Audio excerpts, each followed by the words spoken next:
No nonsense gin drinking. All gin and a surprising amount of nonsense. Hello gin lovers, welcome back. Old Freeman here, and today, my friends, I have got, do you know, we haven't featured a gin from this brand for, oh God, I reckon at least a couple of years now. So it's very, I feel like I'm going home to an old friend today, because this, my friend, let me introduce you to it, of course. First of all, this is Sipsmith's Very Berry Gin. And as many of my subscribers and my viewers will know, Sipsmith's formed a big part of this show right at the beginning, because they were one of my go-to gins. I don't seem to go to them that much anymore, but oh my God, just realised I haven't shaved. How uncouth! But no matter, I shall carry on. Nevertheless, bristly chin. That's actually one of my skills. Actually, I can present videos with bristles all over and around my chin. I forgot what I was saying now. What was it? Oh yes. Basically, this was one of my go-to gins, and they did many different flavours. You had the classic, the original Sipsmiths. You had the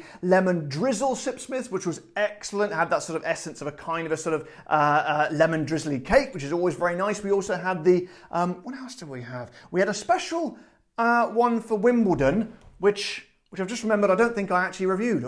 I have a feeling I may have done, but also may have not. I tell you what, this is the kind of professional content you guys tune in for, isn't it? Let me just have a quick check on here. Apparently I've done 11 videos on Sipsmiths. I did the original one, I did the lemon drizzle one, I did that one they did in a tin, which wasn't very nice, did the orange and cacao one, which was absolutely excellent, but they've stopped doing now, annoyingly. They did the chili and lime one, I can't remember what that one was like, to be honest. The V-Jop, which was very juniper overproof, which was excellent. Then they did the normal orange one, which is also very good. They did a 0% alcohol one, oh God, 0% alcohol one, which was absolutely terrible. And they did a coffee flavoured gin, which I don't think I liked in the end. However, my friends, this one is, to be absolutely honest with you, I sound like Porky Pig then. I don't really know what this one is all about. It's rather mysterious. Just says very berry. Well, I don't like mystery. I don't like surprises, to be honest. So I like to know exactly what berry it is before I buy it. But today I did not. I literally leapt into the lake of uncertainty just for the sake of my subscribers. You are welcome. Anyway, I guarantee you one thing for certain. You will know, and indeed I will know in the next 5 minutes, because we're going to bloody well find out. I'm going to try it for you. So see if it's any good, to see whether you have to waste your money or whether you have to not waste your money by liking it. That kind of made sense in some way. Anyway, let's not fanny around anymore. Let's have a look on the website, see exactly what berry it is, and well, I'll tell you about it. Now, my friends, let's just pause the video here for a very brief second, because I want to tell you about the sponsors of my show, the lovely people at ZBiotics. If you haven't had a ZBiotics, they are a pre-alcohol probiotic drink, and to be honest, for me, it's been kind of a game changer. I only advertise stuff that I actually use and actually believe in on this show, and I 100% believe in this stuff because it's absolutely fantastic. All you do is drink one of these lovely little fellows before you go out, and in the morning it just takes the edge off and helps you on the road to recovery a little bit quicker than usual. And the good news is they're also offering 15% off, so if you click on this link below my video, you can head over there now, and they also offer a full money-back guarantee. So head over there, get your ZBiotics now. So here we go. Let's have a look at the, good God. You know, I go on these websites sometimes and there's like an annoyingly tiny amount, almost nothing. They've got like kind of the opposite problem here. There's a whole bloody big paragraph on here, so I'm just going to kind of condense it to the important bits for you. Very Berry Gin is the 5th installment in our limited edition sipping series. Sipsmith Very Berry Gin is expertly handcrafted, bursting with flavours of juicy hand-picked hedgerow fruit. So far, still quite sort of enigmatic and not really giving us any detail. Making it our fruitiest gin yet. Still no detail, but here we go. Maybe we'll get a bit more in a minute. Handcrafted with delicious British berries. Any types of berries? Not yet, but hang on. I'm confident they are going to let us know which berries are in this gin very, very soon. Layered on a classic base of Sipsmith's London Dry Gin, that's good. This limited edition gin is perfectly captures flavours and essence of the season, which with rich earthy pine, here we go, poached plums, poached plums. I've never really eaten a plum, but to be honest, if I were to try one, I think I would insist that it was poached. Roasted cherry with fresh red cranberry flavours. This has created a fruity and refreshing gin, guaranteed to delight the taste buds of all gin lovers, well, I'll be the judge of that, and evoke flavours of autumnal berries for flavour curious sippers. Well, it just so happens I am a flavour curious sipper myself, my friends, so that sounds kind of sounds interesting. I like the sound of that because we've had loads of these generic sort of berry kind of gins, usually just to say things like forest fruits, but poached plums, cranberries, and what was the other thing? Roasted cherries. Now, I'm not a big fan of cherries per se. However, with that sort of, I like the idea of the poached plums and the cranberry. That sounds very, very nice. So, I'm hoping this will be an original kind of berry gin, not just one of the kind of, run-of-the-mill generic ones from before. So, my friends, let's not fanny around any longer. Let's get the old top off and stick it in old Freeman's mouth. And of course, because it is a Sipsmith's, I do believe, now I do like it when they're foil on the top, because it's a lot easier than those stupid plasticky things. However, it does make it more likely that I am to lacerate my hands while doing it. So I'm going to remove the entirety of the foil like that. Throw it over there, and we do have a cork, so we know what that means, my friends. It's only the bloody cork test. The cork test! So do we have a squeak? Absolutely no squeak whatsoever. We're going straight in for the full pull. I think this is quite a firm one. Hang on a second, I'm going to have to get quite a good purchase on this one. Here we go. Oh, good Lord above! Did you hear that? It was like a bloody shotgun, a veritable shotgun going off in my living room, if you can imagine such a thing. Well, probably not, because the living room's in there. This is the dining room. But of course, living room, dining room, none of it really matters, does it really? You know why? It's just a bit of fun. So then, let's sniff this fellow, shall we? I shall bring my glass up from down there on the floor. By the way, they've reshaped, they've rebranded the shape of their bottles. They used to be kind of, where have I got one over there? Probably somewhere I can't be bothered to go and get it. It used to be more sort of the classic sort of rounded bit and then flat down the sides. Now it's gone tapered to the bottom. Now, I'm not a fan of being tapered to the bottom in any sense. Only because it makes it gives it a high centre of gravity and more chance to be knocked over. But we won't worry about that for now. Let's whack a little bit in there. That's a lovely amount, I think. Excellent. So let's have a sniff. Oh, wow. That's a lot of wows in one YouTube video. That has a very kind of, obviously, yeah, very, very fruity and luscious and lots of sort of those berries like they mentioned. But what is coming to the fore, making it different to others, is a kind of a toasty, sort of roasted, sort of cooked, slightly sort of singed flavour. So they did say they poached the pears, they roasted the cherries, and the cranberries were just chucked in as well. But there's a sense of roastingness, a slightly toasty sort of edge to the luscious kind of fruitiness, and really kind of intense and sharp as well. I tell you what, this is shaping up to be very, very nice. I also like that, I mean, that's probably one of the most intense fruitiest gins smells I've ever smelled. However, look at the gin, my friends, completely clear. So it just shows things like these sort of coloured ones you get when they do a fruity gin, they turn it red.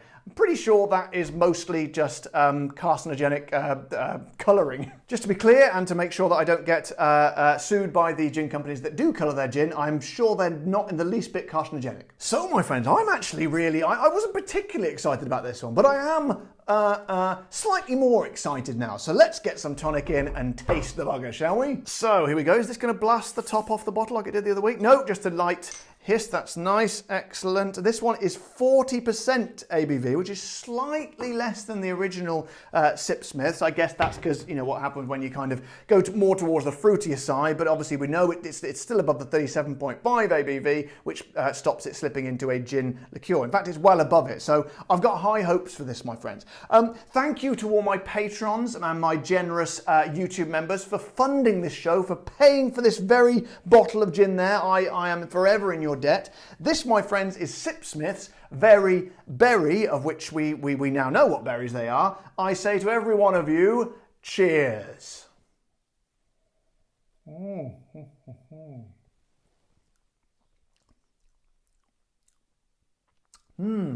Wow, gin lovers. Wow. I'd say, first of all, it is very, very pleasant. It has a lovely berry essence to it. Those cranberries and plums and cherries are working very, very well. And there's not too much of the cherryness about it. As I say, I'm not a big fan of the cherries. However, it's not quite as kind of, I want to use a word now which is definitely not a word, oomph-ful. Hasn't got quite as much oomph as it promised with the aroma, which is not necessarily a bad thing actually, because the more I've just given it another, hang on, let me give it another, yeah, I give it another couple of sips now and then. One of the keys to drinking gin I found is try and suck a little bit of oxygen in there as well as the gin as well. So give it a little slurp, like a, there we go. That burst of oxygen can really sort of liven up the flavours, and actually, as I said, they're not quite as sort of powerful as I thought. They actually work quite nicely together. They're very sort of a slightly lighter sort of essence than the aroma, but extremely well balanced. In fact, you do a very, very impressive job to discern one from the other. But I tell you what I'm absolutely loving is, again, that slightly sort of toastedness. It's sort of almost a slight smokiness to it. Like you can tell that the fruit has been introduced to a bit of flame before it went in there. It's got that kind of caramelized, kind of slightly scorched sort of essence to it. And it gives it such a depth of flavour that perhaps it wouldn't have done with just the berries on their own. And it really, really kind of tingles on the tongue actually. The more I kind of get into this, the more I'm liking it. It really kind of just really sizzles and dances on the tongue as soon as you get it into your mouth. And that kind of, as it slides around the tongue and into the rest of the cavity, that kind of dissipates and leaves this, the smokiness I'm talking about is more of a kind of it's not quite an aftertaste. It is an aftertaste, but it's an aftertaste that arrives slightly early. It's kind of a wafting around the mouth as you're drinking it, but then kind of lingers on after it as an aftertaste. It's kind of got one foot in both camps. A kind of what's the opposite to an aftertaste? Not a pre-taste. An in the middle taste, a current taste, an as it's happening taste. Which then, as the others subside, it kind of lingers around. It works very, very well because that could be. There's kind of a. I'm trying to discern one from the other. Can you get one from the other? And you can't really, but I think things like the plums, it's giving it a real kind of warming sort of, a different sort of dimension of fruitiness in there. And as I say, I've never known these flavours work before. In fact, plum, don't think I've ever had plum in one before, but I tell you what, very, very nice. So, what do we think this is going to be like neat then? And more importantly, what's it going to be like neat? Oh God, what's it going to be like neat out of a beautiful, very impressive, no-nonsense gin drinking mug, which you could own by clicking on the little bit below where it says this, the mug section, I don't know. Or indeed, you could have one of these solid some kind of stainless steel. That's it, stainless steel. I want to say titanium or adamantium, but I would be lying. Anyway, my point is, please go and buy it. Please, honestly, I just need the money. That's the future of sales techniques, my friends. Desperation sells things. If anyone wants any advice about selling stuff, so here we go. Little tiny amount in there. I tell you what, a very clean pour as well. I'm very impressed with that. So. Oh, we've already smelled it, haven't we? So let's try it neat.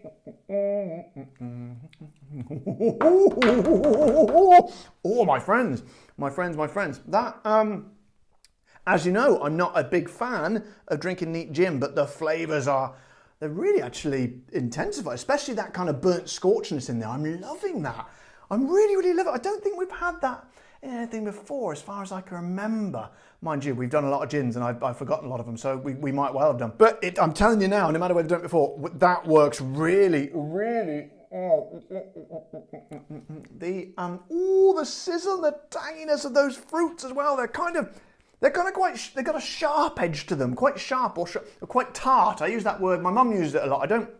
Not sure if it's used in other countries, but it means like quite a sharp, sort of almost soury flavour. Not quite sour, it's more sweet really, but a kind of a zing to it. Try that, gin lovers. Neat gin lovers. Try that, give it a go, let me know what you think. I think personally it's way better with a gin and tonic, but certainly extremely interesting on its own. Price-wise, here in the UK, it is £30, which I think is excellent. That's the one for mainstream gyms I say you shouldn't need to pay more than £30 for. So that's literally bang on the money. I'm happy to pay that every day of the week. Not sure, I know it's not particularly relevant because most people are all around the world somewhere, but it gives you something of an idea. That's an excellent price, and I'm very happy to pay it. So guys, that was a real interesting one today, because I started off thinking it was just going to be a generic kind of another Sipsmiths. They've got many different flavours, as I pointed out earlier on. I've reviewed lots of them. However, What a real pleasant surprise. I know, the people at the Sipsmith distillery, because it's not far, well, not really far in terms of as the crow flies from me here in East London. They're over in West London in the posh area, not over in the, they don't swill around with the riffraff like me. But I know they do put a lot of thought into their gins. In fact, Sipsmith was one of the first. I think I tried Gordon's Bombay Sapphire Sipsmith, and that was what really sort of set my gin world alight for me. So that you can tell that even though they're quite a big company now, they still care and they still put effort and passion and a lot of thought into their gins to make them original and unique, especially when you've got a sort of a genre that has been done to death already, berry flavoured gin. That's you can tell they've gone to the drawing board and thought, right, we want to make a kind of gin. How are we going to make it different? And my word, did they achieve it. So, in fact, I say to people at the Sipsmith's distillery, keep up the bloody good work, because that, my friends, is awesome. And I know Sipsmith does get around the world now. I did say limited edition, but you never know. Sometimes they carry these things out if they're popular enough. But I have seen this around the world. If you happen to see one, or you pass through the UK or an airport or something, and you sit, because they're very often in the duty free, that is an absolutely lovely one. Would I say it's a sweet gin? Yeah, it's sweet. It's the sweeter side of not sweet, if you know what I mean. Somewhere heart, sort of centre sweet, if you want to use political terms. But even if you don't like sweet gin, this might be just sort of complicated and clever enough to win you over. So my friends, that is excellent, and I recommend you get one immediately. So guys, hope you've enjoyed this video today. Hope you found this really useful, informative. Hope it transformed your life and turned you into a much better person. If all these things are true, don't forget to express this by subscribing to my channel if you haven't already, pressing the like button on the video, because that really helps me out. And I'll tell you what helps me out even more. If you wanted to become a supporter of the channel, head over to the Patreon page or click the join button below this video to become one of my YouTube members. But until next time, guys, you all know the drill. Take care, stay safe. Thank you to all my patrons and members, and of course, my friends, keep drinking the gin.